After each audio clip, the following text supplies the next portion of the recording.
engines on the island of Sodor were always very busy. They liked being busy, and no engine liked being busy more than Thomas. But sometimes Thomas also liked to have a day off. One autumn morning, Sir Topham Hatt came to Tidmouth Sheds.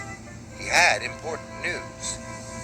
"A new diesel engine has arrived on the island," he boomed. "His name is Dennis. You must all help him to get to know the Sodor Railway. And Thomas," added Sir Topham Hatt, "you have been working very hard. Today you can have a day off." Thomas was very pleased. "First I will have a long washdown," Thomas chuffed cheerfully. "Then I shall go to Bluff's Cove." On his way to the washdown, Thomas saw a diesel he had never seen before. The diesel was huffing and puffing.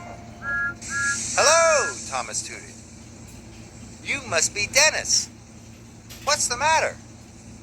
"These troublesome trucks are too troublesome. I can't shunt them." "It's my day off," whistled Thomas, "but I'll help you." This made Dennis very happy. Dennis watched Thomas biff and bump the troublesome trucks into line.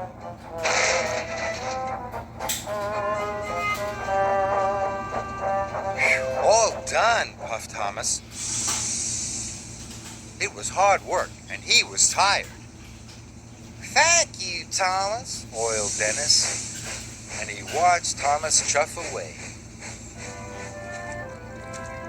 Soon, Thomas was covered in bubbles. "Shiny and bright, shiny and bright, that's what I'll be to start my day right," he chirped cheerfully. Dennis wasn't cheerful. Dennis was lazy. He didn't want to deliver his freight cars of tiles. Then he saw Thomas. Dennis had an idea. He would ask Thomas to help him again. "Help! Help!" Dennis called weakly. Thomas slowed down. "I don't know how to get to the schoolhouse," Dennis groaned.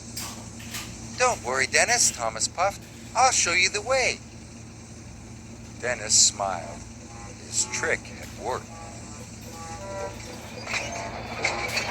So Thomas showed Dennis the way to the junction. "The schoolhouse is further along that track," wheezed Thomas. Dennis watched Thomas puff away. Dennis had wanted Thomas to take his freight cars for him. Suddenly, Dennis had another idea. He blasted his horn again. Then again. Thomas heard the noise. He was worried. Dennis watched Thomas come back. His new trick had worked. Now Dennis would pretend to have something wrong with him. "Help!" Dennis cried. "I'm overheated. You'll have to shunt those freight cars for me." Thomas knew it was his day off, but he still wanted to help. "Don't worry," puffed Thomas. "I'll find another engine to help you on my way to Bluff's Cove." Dennis was cross. He wanted Thomas to shunt his freight cars.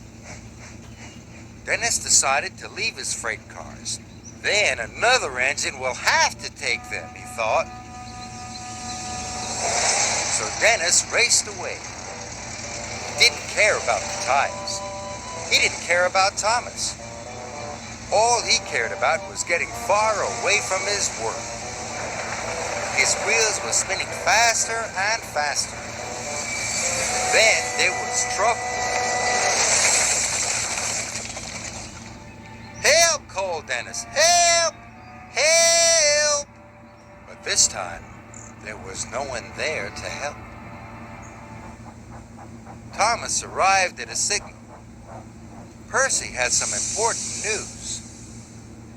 "The workmen are waiting for Dennis to bring the tires to repair the school roof." The children can't go to school until it's mended. And no one knows where Dennis is, Percy added. I do, wished Thomas. He's broken down. I must go back to help him right away. Thomas quickly found Dennis. Thomas was very surprised. I thought you broke down at the junction, wished Thomas.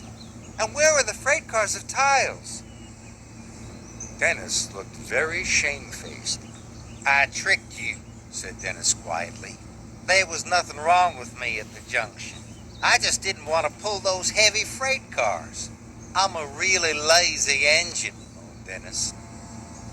Dennis's wheels wobbled, and his diesel oil dripped.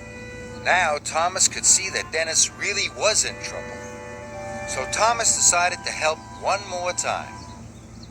I'll pull you back onto the tracks, Thomas puffed. Then I'll be your back engine. That way we'll get the tiles to the schoolhouse in double quick time. Dennis smiled his biggest smile ever.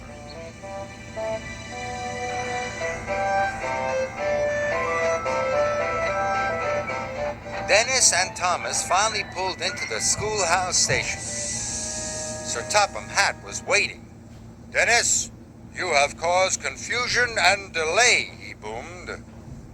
Dennis felt bad. Thomas has shown me that being a really useful engine is much better than being really lazy, Dennis wheezed. Sir Topham Hatt was pleased. Thomas was pleased too. Thank you, Thomas, Dennis hooted. From now on, I will try to be a really useful engine.